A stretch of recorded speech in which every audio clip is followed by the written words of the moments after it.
بسم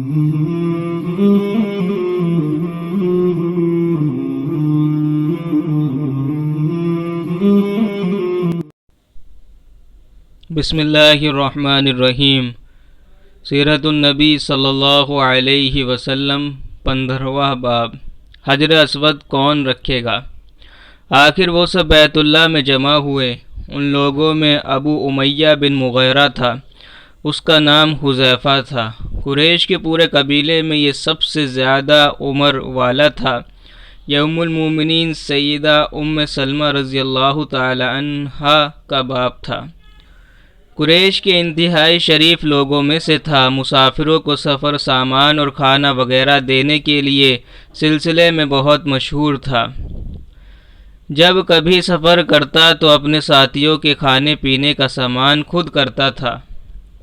اس وقت اس شدید جھگڑے کو ختم کرنے کے لیے اس نے ایک حل پیش کیا۔ اس نے سب سے کہا، اے قریش کے لوگوں، اپنا جھگڑا ختم کرنے کے لیے تم یوں کرو کہ حرم کے صفا نامی دروازے سے جو شخص سب سے پہلے داخل ہو اس سے فیصلہ کرا لو۔ وہ تمہارے درمیان جو فیصلہ کرے وہ سب اس کو مان لیں۔ یہ تجویز سب نے مان لی۔ آج اس دروازے کو باب السلام کہا جاتا ہے۔ یہ دروازہ رکن یمانی اور رکن اسود کے درمیانی حصے کے سامنے ہے۔ اللہ کی قدرت کے اس دروازے سے سب سے پہلے حضور نبی کریم صلی اللہ علیہ وسلم تشریف لائے۔ قریش نے جیسے ہی آپ کو دیکھا پکار اٹھے، یہ تو امین ہیں، یہ تو محمد ہیں، ہم ان پر راضی ہیں۔ اور ان کے ایسا کہنے کی وجہ یہ تھی کہ قریش اپنے آپس کے جھگڑوں کے فیصلے آپ ہی سے کرایا کرتے تھے۔ آپ کسی کی بے جا حمایت نہیں کرتے تھے، نہ بلا وجہ کسی کی مخالفت کرتے تھے۔ پھر ان لوگوں نے اپنے جھگڑے کی تفصیل آپ کو سنائی۔ ساری تفصیل سن کر آپ نے فرمایا، ایک چادر لے آؤ۔ وہ لوگ چادر لے آئے۔ آپ نے اس چادر کو بچھایا اور اپنے دست مبارک سے حجر اسود کو اٹھا کر اس چادر پر رکھ دیا۔ اس کے بعد آپ نے ارشاد فرمایا، ہر قبیلے کے لوگ اس چادر کا ایک ایک کنارہ پکڑ لیں، پھر سب مل کر اس کو اٹھائیں۔ انہوں نے ایسا ہی کیا۔ چادر کو اٹھاتے ہوئے وہ اس مقام تک آ گئے جہاں حجر اسود کو رکھنا تھا۔ اس کے بعد نبی اکرم نے حجر اسود کو اٹھا کر اس کی جگہ رکھ دیا، لیکن عین اسی وقت ایک نجدی شخص آگے بڑھا اور تیز آواز میں بولا، بڑے تعجب کی بات ہے کہ آپ لوگوں نے ایک کم عمر نوجوان کو اپنا رہنما بنا لیا ہے، اس کی عزت افزائی میں لگ گئے ہو۔ یاد رکھو، یہ شخص سب کو گروہوں میں تقسیم کر دے گا، تم لوگوں کو پارا پارا کر دے گا۔ قریب تھا کہ لوگوں میں اس کی باتوں سے ایک بار پھر جھگڑا ہو جائے، لیکن پھر خود ہی انہوں نے محسوس کر لیا کہ حضور صلی اللہ علیہ وسلم نے جو فیصلہ کیا ہے وہ لڑانے والا نہیں، لڑائی ختم کرنے والا ہے۔ چنانچہ حجر اسود کو نبی کریم صلی اللہ علیہ وسلم نے اپنے مبارک ہاتھوں سے اس جگہ پر رکھ دیا۔ مورخوں نے لکھا ہے، یہ نجدی شخص دراصل ابلیس تھا جو اس موقع پر انسانی شکل میں آیا تھا۔ جب کعبے کی تعمیر مکمل ہو گئی تو قریش نے اپنے بتوں کو پھر سے اس میں سجا دیا۔ کعبے کی یہ تعمیر جو قریش نے کی چوتھی تعمیر تھی۔ سب سے پہلے کعبے کو فرشتوں نے بنایا تھا۔ بعض صحابہ نے فرمایا ہے کہ زمین اور آسمان کو پیدا کرنے سے پہلے اللہ تعالیٰ کا عرش پانی کے اوپر تھا۔ جب عرش کو پانی پر ہونے کی وجہ سے حرکت ہوئی تو اس پر یہ کلمہ لکھا گیا، لا الہ الا اللہ محمد الرسول اللہ۔ اللہ تعالیٰ کے سوا کوئی معبود نہیں، محمد اللہ تعالیٰ کے رسول ہیں۔ اس کلمے کے لکھے جانے کے بعد عرش ساکن ہو گیا۔ پھر جب اللہ تعالیٰ نے آسمانوں اور زمینوں کو پیدا کرنے کا ارادہ فرمایا تو اس نے پانی پر ہوا کو بھیجا۔ اس سے پانی میں موجیں اٹھنے لگیں اور بخارات اٹھنے لگے۔ اللہ تعالیٰ نے ان بخارات یعنی بھاپ سے آسمان کو پیدا فرمایا۔ پھر اللہ تعالیٰ نے کعبے کی جگہ سے پانی کو ہٹا دیا، جگہ خشک ہو گئی۔ چنانچہ یہیں بیت اللہ کی جگہ ساری زمین کی اصل ہے اور اس کا مرکز ہے۔ یہی خشکی بڑھتے بڑھتے 7 بر اعظم بن گئیں۔ جب زمین ظاہر ہو گئی تو اس پر پہاڑ قائم کیے گئے۔ زمین پر سب سے پہلا پہاڑ ابو قبیس ہے۔ پھر اللہ تعالیٰ نے فرشتوں کو حکم فرمایا، زمین پر میرے نام کا ایک گھر بناؤ تاکہ آدم کی اولاد اس گھر کے ذریعے میری پناہ مانگے۔ انسان اس گھر کا طواف کرے جس طرح تم نے میرے عرش کے گرد طواف کیا ہے تاکہ میں ان سے راضی ہو جاؤں۔ فرشتوں نے حکم کی تعمیر کی۔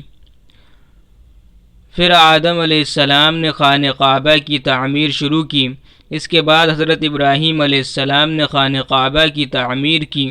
اس طرح قریش کے ہاتھوں یہ تعمیر 4تھی بار ہوئی تھی۔ حضور اکرم صلی اللہ علیہ وسلم کی عمر مبارک 40 سال کے قریب ہوئی تو وحی کے آثار شروع ہو گئے۔ اس سلسلے میں سب سے پہلے آپ کو سچے خواب دکھائی دینے لگے۔ آپ جو خواب دیکھتے وہ حقیقت بن کر سامنے آ جاتا۔ اللہ تعالیٰ نے سچے خوابوں کا سلسلہ اس لیے شروع کیا کہ اچانک فرشتے کی آمد سے کہیں آپ خوفزدہ ہو جائیں۔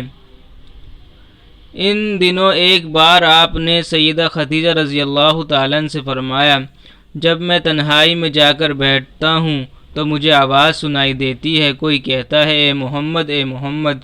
ایک بار آپ نے فرمایا، مجھے ایک نور نظر آتا ہے، یہ نور جاگنے کی حالت میں نظر آتا ہے، مجھے ڈر ہے اس کے نتیجے میں کوئی بات نہ پیش آ جائے۔ ایک بار آپ نے یہ بھی فرمایا، اللہ کی قسم مجھے جتنی نفرت ان بتوں سے ہے اتنی کسی اور چیز سے نہیں۔ وحی کے لیے آپ کو ذہنی طور پر تیار کرنے کے لیے اللہ تعالیٰ نے فرشتے اسرافیل کو آپ کا ہمدم بنا دیا تھا۔ آپ ان کی موجودگی کو محسوس تو کرتے تھے مگر انہیں دیکھ نہیں سکتے تھے۔ اس طرح آپ کو نبوت کی خوشخبریاں دی جاتی رہیں، آپ کو وحی کے لیے تیار کیا جاتا رہا۔ اللہ تعالیٰ نے آپ کے دل میں تنہائی کا شوق پیدا فرما دیا تھا، چنانچہ آپ کو تنہائی عزیز ہو گئی۔ آپ غار حرا میں چلے جاتے اور وہاں وقت گزارتے۔ اس پہاڑ سے آپ کو ایک بار آواز بھی سنائی دی تھی، میری طرف تشریف لائیں اللہ کے رسول۔ اس غار میں آپ مسلسل کئی راتیں گزارتے، اللہ کی عبادت کرتے۔ کبھی آپ 3 راتوں تک وہاں ٹھہرے رہتے، کبھی 7 راتوں تک، کبھی پورا مہینہ وہاں گزار دیتے۔ آپ جو کھانا ساتھ لے جاتے تھے جب ختم ہو جاتا تو گھر تشریف لے جاتے۔ یہ کھانا عام طور پر زیتون کا تیل اور خشک روٹی ہوتا تھا، کبھی کھانے میں گوشت بھی ہوتا تھا۔ غار حرا میں قیام کے دوران کچھ لوگ وہاں سے گزرتے اور ان میں کچھ مسکین لوگ ہوتے تو آپ انہیں کھانا کھلاتے۔ غار حرا میں آپ عبادت کس طرح کرتے تھے روایت میں اس کی وضاحت نہیں ملتی۔ علماء اکرام نے اپنا خیال ضرور ظاہر کیا ہے۔ ان میں سے ایک خیال یہ ہے کہ آپ کائنات کی حقیقت پر غور و فکر کرتے تھے اور یہ غور و فکر لوگوں سے الگ رہ کر ہی ہو سکتا تھا۔ پھر آخر کار وہ رات آ گئی جب اللہ تعالیٰ نے آپ کو نبوت اور رسالت عطا فرما دی۔ آپ کی نبوت کے ذریعے اپنے بندوں پر عظیم احسان فرمایا۔ وہ ربیع الاول کا مہینہ تھا اور تاریخ 17 تھی۔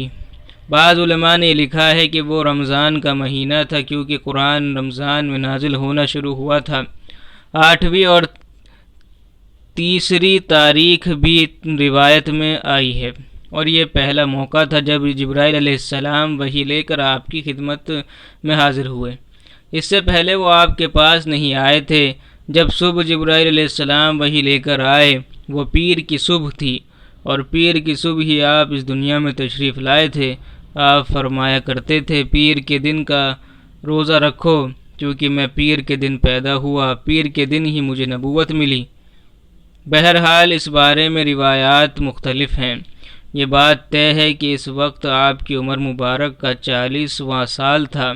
آپ اس وقت نیند میں تھے کہ جبرائیل علیہ السلام تشریف لے آئے۔ ان کے ہاتھ میں ایک ریشمی کپڑا تھا اور اس کپڑے میں ایک کتاب تھی۔